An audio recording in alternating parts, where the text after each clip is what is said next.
Hello, my name's Andrew and welcome to a new episode of SpoilerView where our sole purpose is to discuss movies. Today I'm gonna be talking about Thor, which was the fourth movie in the Marvel Cinematic Universe. This movie has more than 5 writing credits, so I'm not gonna mention them all. I checked the previous work that they had done and I liked it all. One that stood out to me was that 3 of the guys that worked in this one ended up writing the script for the X-Men First Class movie, which I also like very much. The movie is directed by Kenneth Branagh, who before this I only knew as Gilderoy Lockhart in Harry Potter and the Chamber of Secrets. After this I actually found out that he's not only a magnificent actor, but he also had directed many films before this one. I find it very funny that this guy directed and acted in one of the Hamlet movies, because some people when the Thor movie came out actually were describing it as some sort of Shakespearean tragedy. I think that comparison is very funny when this guy actually made a Shakespearean tragedy before this. The first appearance of Thor in a comic book happened in Journey into Mystery number 83, which came out in 1962. It was created by Stan Lee and Jack Kirby. They were the ones that created this universe that we love and see today on the screen. The soundtrack is made by Patrick Doyle, who is an amazing composer. I love his work. And again, one of the funny things is that he's worked with Kenneth Branagh in many of the movies that he's directed, and especially he's worked in all the Shakespearean dramas that Kenneth Branagh has been in. So maybe this guy actually helped create this Shakespearean drama environment in the movie. You've got many characters introduced in this first film.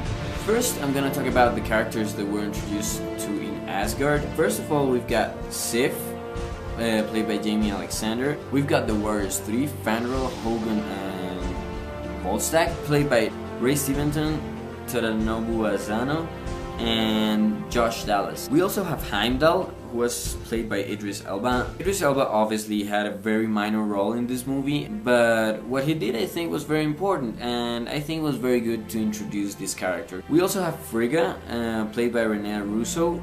She's kind of there just for backup for Odin, but obviously you see in Thor: The Dark World the importance that she acquires. Of course, we have Hannibal himself playing Odin.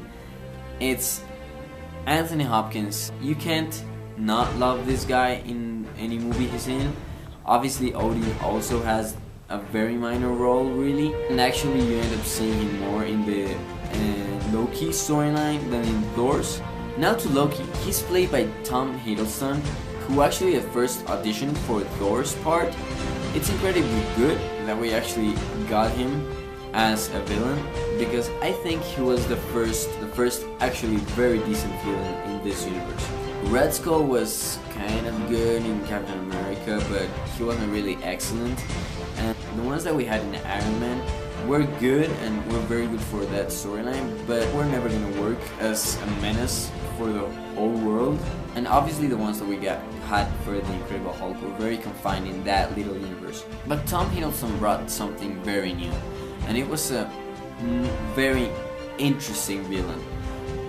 At first you actually kind of want to root for him because he's kind of the underdog, and as the movie goes by is that you start realizing that he's actually a very bad guy.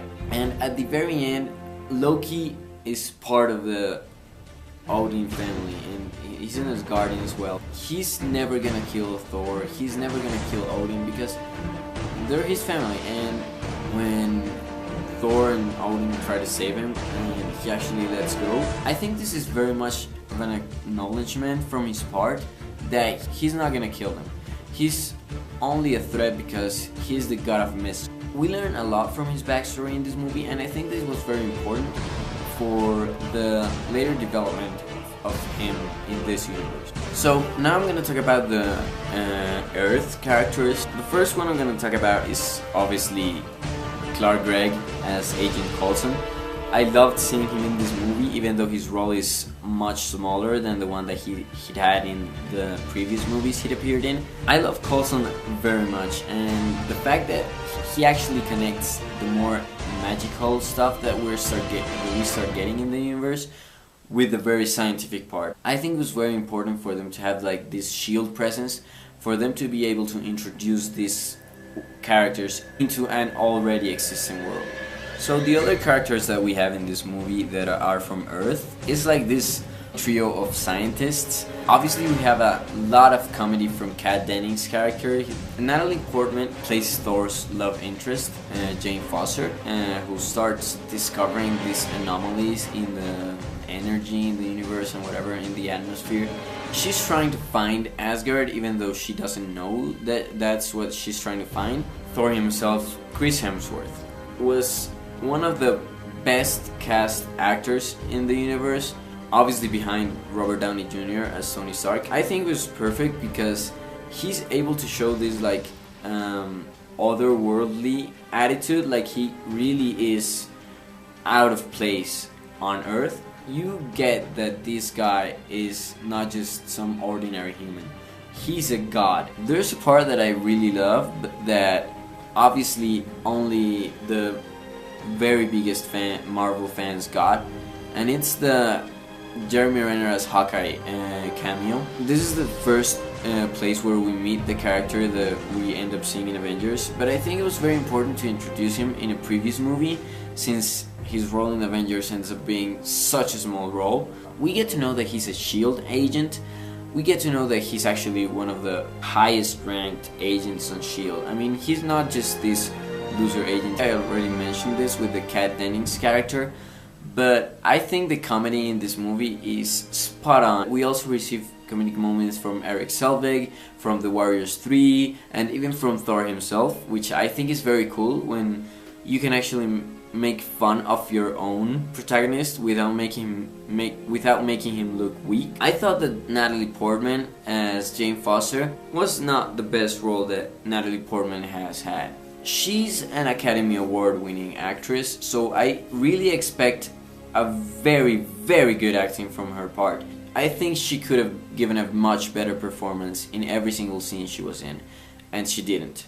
Besides the SHIELD connection and Phil Coulson and everything, we also have like these fun Easter eggs throughout the movie that I want to mention. When they see the Destroyer for the first time, one of the SHIELD agents actually asks if it's one of Stark's, and Coulson just answers very annoyed like, I don't know. I think it's very cool that they're actually acknowledging like him, Tony Stark in this universe, as kind of a problem for SHIELD at sometimes. We also have this very cool mention of Bruce Banner. I think that was very cool, basically just to show these people that don't believe that the Incredible Hulk is part of this universe, like, this is very much part of this universe.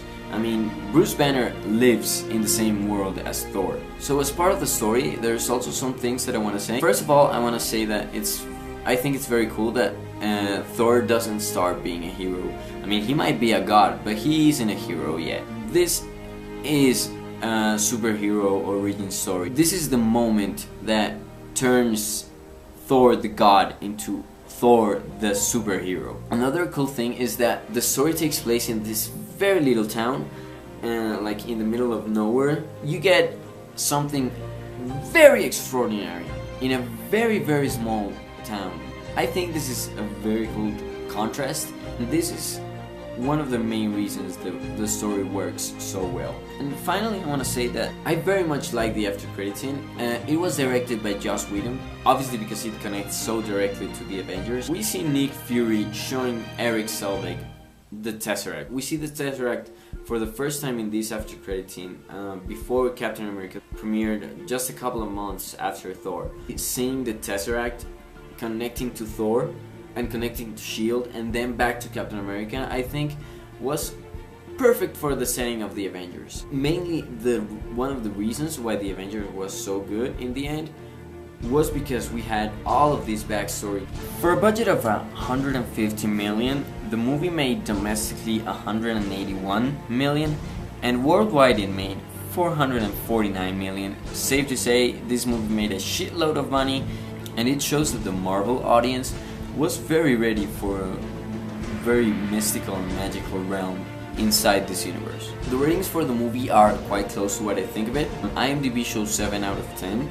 which I think is very fair. Rotten Tomatoes shows a 7.7 out of 10, which is very good. Metacritic shows 5.7 out of 10, which I think is completely unfair. The movie is way better than that. My rating for the movie is gonna have to be the same as Rotten Tomatoes. I think it's a 7.7, a very solid 7.7. I like the movie very much. Obviously it has its flaws and it could have been better in some ways, but I think it's a very good start for the Thor character in this universe. For watching this episode of SpoilerView, I hope you liked it. Please thumbs up the thing if you like what I said, or disagree or agree, whatever. Comment in the section below whatever you think of Thor and of the Marvel Cinematic Universe. If you want to see the rest of the Marvel Cinematic Universe Extravaganza videos, please subscribe. Thanks for watching. Bye!